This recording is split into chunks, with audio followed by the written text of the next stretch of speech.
आइए जानते हैं आज के प्रमुख अंतर्राष्ट्रीय खबरों को। पहले एक नजर हेडलाइंस पर। एक सीट का डेटा और 1 लाख वोटों की चोरी का आरोप, राहुल गांधी ने बताया कैसे पड़े फर्जी वोट। कौन बनेगा उपराष्ट्रपति, एनडीए ने इन 2 नेताओं को सौंपी उम्मीदवार चुनने की जिम्मेदारी। रूसी राष्ट्रपति जल्द भारत आएंगे, ट्रंप के दबाव के बीच मोदी पुतिन बनाएंगे रणनीति। डोनाल्ड ट्रंप के साथ बैठक के लिए संयुक्त अरब अमीरात एक संभावित जगह, पुतिन का बड़ा बयान। डोनाल्ड ट्रंप आग से खेल रहे, अमेरिकी राष्ट्रपति की नीतियों से दुनिया में बढ़ रहा परमाणु युद्ध का खतरा। सूडान ने आरएसएफ के कब्जे वाले दाराफूल एयरपोर्ट पर बरसाए बम, 40 सैनिक ढेर। अदालतों में औरतों की कोई जगह नहीं, तालिबान ने सभी महिला जजों को किया बर्खास्त। मुकेश अंबानी सैलरी नहीं लेते तो उनकी कमाई कहां से होती है। बिग बॉस 19 की थीम का खुलासा, इस बार डेमोक्रेसी पर चलेगा बिग बॉस का घर। और भारत की स्टार महिला बॉक्सर लवलीना बोरगोहेन के आरोपों से मची सनसनी, अब आईओए लेगा एक्शन।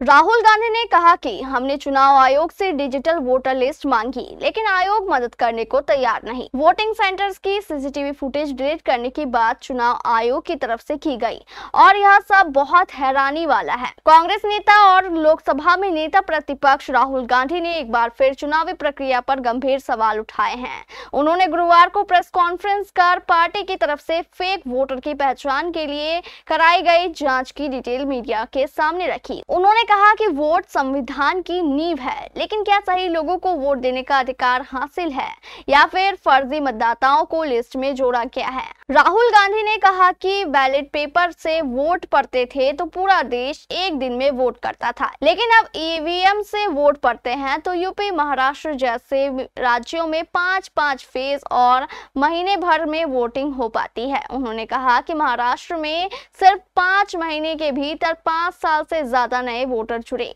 उन्होंने कहा कि यहाँ लोकसभा में हमारा गठबंधन जीतता है, लेकिन विधानसभा चुनाव में धज्जियां उड़ जाती है। विधानसभा चुनाव में 1 करोड़ नए वोटर मतदान करते हैं, जबकि लोकसभा में ऐसा नहीं हुआ।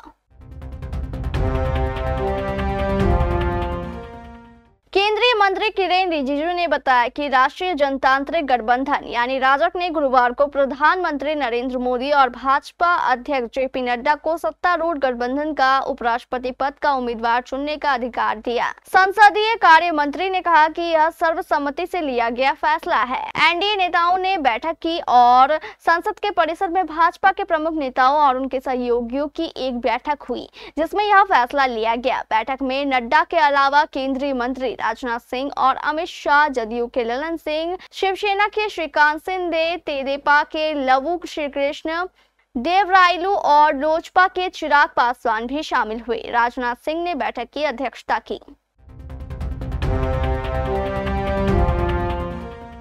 रूसी तेल की खरीद को लेकर अमेरिका भारत से चिढ़ा हुआ है। इसे लेकर ट्रंप ने भारत पर 50% टैरिफ लगा दिया है। इस बीच रूसी राष्ट्रपति व्लादिमीर पुतिन के भारत आने की खबर आ रही है। अमेरिका से मची तनातनी के बीच रूसी राष्ट्रपति व्लादिमीर पुतिन भारत आ रहे हैं। गुरुवार को मॉस्को में राष्ट्रीय सुरक्षा सलाहकार अजित डोभाल के हवाले से बताया गया कि राष्ट्रपति पुतिन इस साल के अंत में भारत का दौरा करेंगे।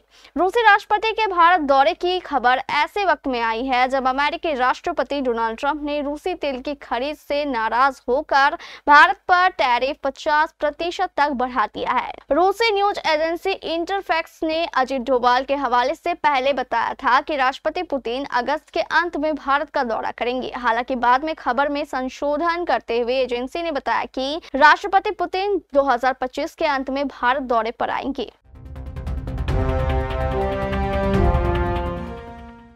पुतिन के विदेश मामलों के सलाहकार यूरी उशाकोव ने कहा था कि दोनों पक्ष एक बैठक की योजना बनाने पर काम कर रहे हैं। बैठक के लिए स्थान पर भी सहमति बन गई है। इसकी घोषणा बाद में की जाएगी। रूस के राष्ट्रपति व्लादिमीर पुतिन ने कहा कि अमेरिकी राष्ट्रपति डोनाल्ड ट्रंप के साथ होने वाली संभावित बैठक के लिए संयुक्त अरब अमीरात एक अच्छा विकल्प हो सकता है। इससे पहले क्रेमलिन ने गुरुवार को कहा कि आने वाले दिनों में रूसी राष्ट्रपति पुतिन और अमेरिकी राष्ट्रपति ट्रंप के बीच एक बैठक पर सहमति बन गई है। यह खबर ऐसे वक्त में सामने आई है जब एक सर्वेक्षण में दावा किया गया है कि यूक्रेन के लोग रूस की लड़ाई को समाप्त करने वाले समझौते के लिए उत्सुक हैं।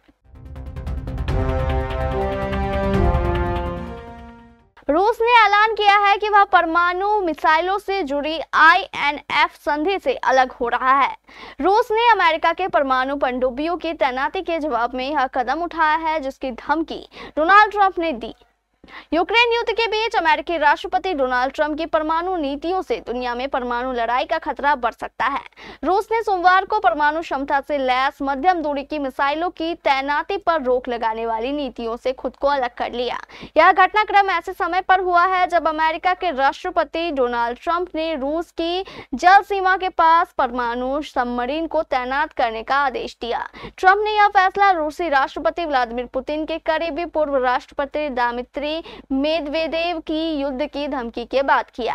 रूस और अमेरिका के पास दुनिया में सबसे ज्यादा परमाणु बम है और उनके इस कदम से परमाणु युद्ध का खतरा बढ़ता जा रहा है। रूस और अमेरिका के बीच इस तनाव से वर्षों से दुनिया में चले निशस्त्रीकरण के प्रयासों को बड़ा झटका लगा है। अमेरिका, रूस और चीन जैसे परमाणु हथियार संपन्न देश न केवल परमाणु बम बना रहे हैं बल्कि उससे अत्याधुनिक भी बना रहे हैं। यही नहीं, अब तक कई ऐसे देश जो अमेरिकी परमाणु छतरी पर भरोसा करते हैं वे भी अब परमाणु बम बनाने की दिशा में बढ़ रहे हैं। इसमें जापान, पोलैंड, दक्षिण कोरिया, तुर्की, सऊदी अरब जैसे देश शामिल है। विश्लेषकों का कहना है कि इस परमाणु होड़ के लिए ट्रंप की बांटने वाली नीतियां जिम्मेदार हैं।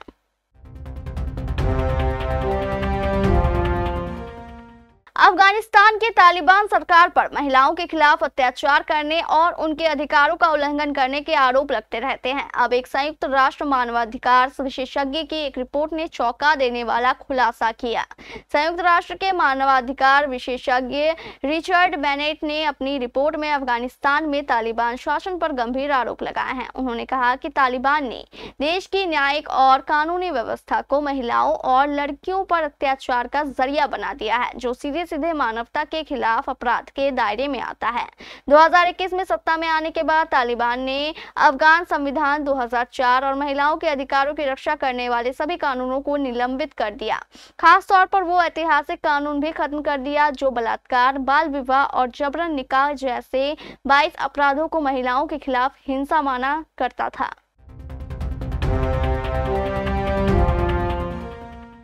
यूएई और 40 कोलंबियाई भाड़े के सैनिकों को मार गिराया गया। यह एयरफोर्स RSF के कब्जे में था। हमले को विदेशी हस्तक्षेप के खिलाफ चेतावनी बताया गया। इस घटना से सूडान और यूएई के बीच तनाव और बढ़ गया है। अल फशर में RSF की घेराबंदी से मानवीय संकट भी गहराया है। सूडान की सेना ने 7 अगस्त को दारफूर के नियाला एयरपोर्ट पर बड़ा हवाई हमला किया। यह airport para military group rapid support forces के कब्जे में था। इस हमले में संयुक्त अरब अमीरात द्वारा भेजे गए एक सैन्य विमान को नष्ट कर दिया गया और 40 कोलंबियाई भाड़े के सैनिकों की मौत हो गई। सेना का दावा है कि यह हथियारों की एक बड़ी खेप को खत्म करने और विदेशी हस्तक्षेप के खिलाफ अस्पष्ट संदेश था।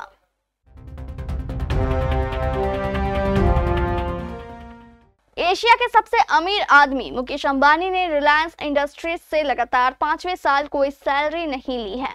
उनकी कमाई का मुख्य जरिया डिविडेंड है। रिलायंस इंडस्ट्रीज तेल, टेलीकॉम और रिटेल जैसे कई क्षेत्रों में कारोबार करती है। अंबानी ने कोरोना महामारी के बाद 2020-21 से सैलरी नहीं लेने का फैसला किया था। वह तब तक सैलरी नहीं लेंगे जब तक कंपनी और उसके सभी कारोबार पूरी तरह पहले की तरह कमाई नहीं करते। 2024-25 में भी उन्हें सैलरी, भत्ते और रिटायरमेंट के लाभ के रूप में कुछ नहीं मिला। मुकेश अंबानी दुनिया के 18वें सबसे अमीर व्यक्ति हैं। उनके पास लगभग 100 अरब डॉलर की संपत्ति है। उनकी कमाई का जरिया सिर्फ डिविडेंड है।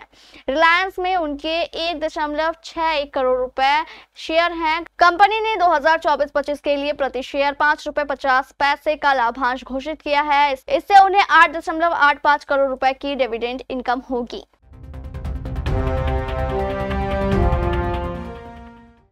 बिग बॉस 19 का नया प्रोमो जारी किया गया है। इसमें सलमान खान ने खुलासा किया है कि इस बार की थीम डेमोक्रेसी पर बेस्ड है। इस बार घर के लोग ही हर छोटे बड़े फैसले करेंगे। बिग बॉस 19 को 24 अगस्त 2025 से जियो हॉटस्टार पर रात 9 बजे और कलर्स पर रात 10:30 बजे आएगा। बिग बॉस 19 की उल्टी गिनती शुरू हो गई है। मेकर्स लगातार प्रोमो जारी कर रहे हैं और इसे देखकर फैंस एक्साइटेड हो रहे हैं। अभी एक नया प्रोमो जारी हुआ है जिससे बिग बॉस 19 की थीम और क्लियर हो गई है। नए प्रोमो में सलमान खान एक कुर्ता पैजामा और स्लीव कट जैकेट पहने हुए हैं। वह एक नेता की तरह लग रहे हैं। प्रोमो में एक संसद को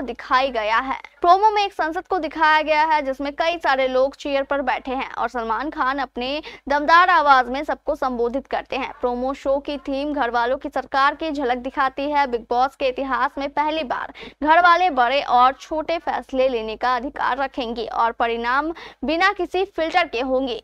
सलमान खान कहते हैं कि 18-19 साल में पहली बार ऐसा हो रहा है कि घर वाले खुद ही फैसले लेंगे। इस बार ड्रामा क्रेजी नहीं, डेमोक्रेसी होगा।